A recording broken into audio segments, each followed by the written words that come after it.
Mega Suryani Dewi, wanita berusia 24 tahun lahir di Bekasi, Jawa Barat. Ia merupakan alumni SMK Negeri 1 Cikarang Barat, jurusan Teknik Komputer Jaringan yang lulus pada tahun 2017. Mega dikenal orang yang sangat periang dan suka membantu teman. Walau keadaannya sulit, ia tetap membantu temannya. Ia sudah menikah dengan Nando Kusumawardana, 25 tahun, dikaruniai 2 anak. Anak yang pertama laki-laki berusia 3 tahun dan yang kedua perempuan berusia 1 tahun. Mega memiliki jenjang karir yang cukup cemerlang. Ia pernah bekerja menjadi beauty advisor di beberapa perusahaan besar di Indonesia. Di antaranya Orang Tua Group, PT Sosial Bela Indonesia, dan PT Arina Multikarya dengan penugasan di brand Maybelline. Sedangkan Nando bekerja di pabrik di kawasan industri MM 2100 dan memiliki pekerjaan sampingan sebagai ojek online. Pada pagi hari Jumat 8 September 2023, Nando terlihat mencuci dan menjemur pakaiannya.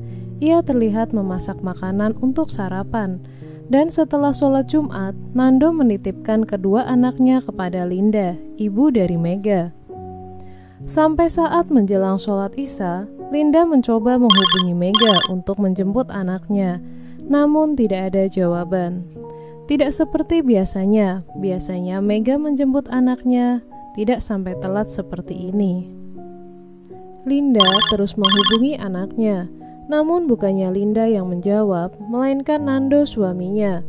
Lalu Nando mengatakan kepada Linda akan menjemput anaknya setelah ia makan malam. Jam demi jam berlalu, namun Nando tidak kunjung datang. Hingga sampai jam 1.30 dini hari, Linda gelisah karena ia harus pergi ke pasar dan menyiapkan dagangan untuk pagi hari berjualan.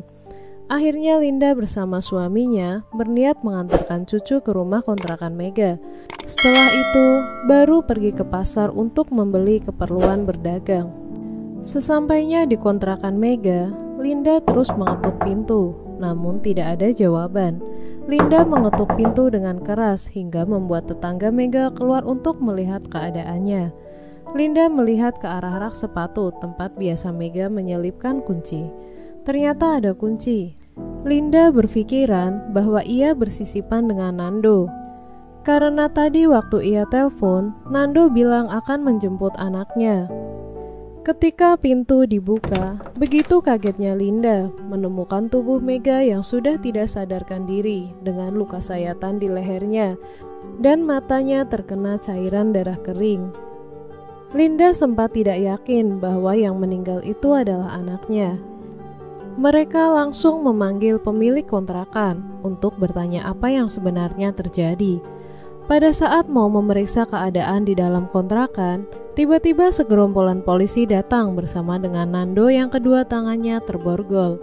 Linda sempat bertanya kepada Nando, "Kamu kenapa, Nando? Kamu kenapa?" Jawab Nando, "Nggak apa-apa," sambil menundukkan kepalanya. Polisi akhirnya menjelaskan bahwa Nando mengaku membunuh istrinya sendiri, yaitu Mega. Rupanya, setelah menerima telepon dari mertuanya semalam, Nando menyerahkan diri ke polisi, ditemani kedua orang tua kandungnya. Nando mengaku telah membunuh Mega. Setelah mendengarkan pengakuan dari Nando, polisi dan tim reserse kriminal dan tim identifikasi beserta Kapolsek Cikarang Barat menuju ke lokasi kejadian guna melakukan penyelidikan. Lalu, apa yang menimpa Mega? Jadi begini pengakuan Nando. Peristiwa itu bermula pada hari Kamis 7 September 2023 sekitar pukul 22 malam. Saat kedua anaknya sedang tertidur lelap. Nando dan Mega terlibat cekcok soal ekonomi. Nando yang tidak bisa menahan emosinya akhirnya menampar pipi kanan Mega dengan keras. Tidak hanya menampar Mega, Nando juga membanting tubuh Mega dan mencekiknya. Suara fan dan blower AC yang berada di luar rumah membuat keributan mereka tidak terdengar oleh tetangga. Lalu Nando menyeret tubuh istrinya ke dapur dan ia mengambil pisau dapur lalu menyayat leher Mega hingga tidak bernyawa. Setelah melakukan perbuatan keji tersebut, Nando kemudian menggendong mayat istrinya ke kamar mandi dan mencuci tubuh Mega hingga bersih. Nando juga membersihkan ceceran darah yang berada di lantai menggunakan pakaian anaknya.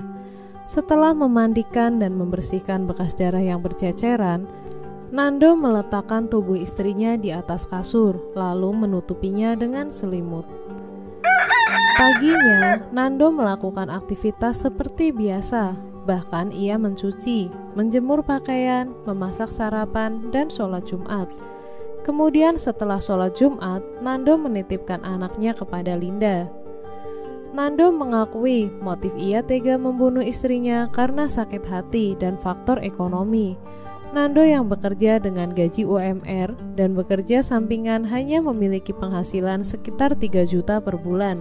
Sedangkan Mega yang bekerja di perusahaan kosmetik memiliki gaji 12 juta per bulan. Apakah kekerasan ini hanya terjadi sekali? Ternyata tidak. Nando tipikal orang yang temperamental dan kerap melakukan tindak kekerasan terhadap Mega.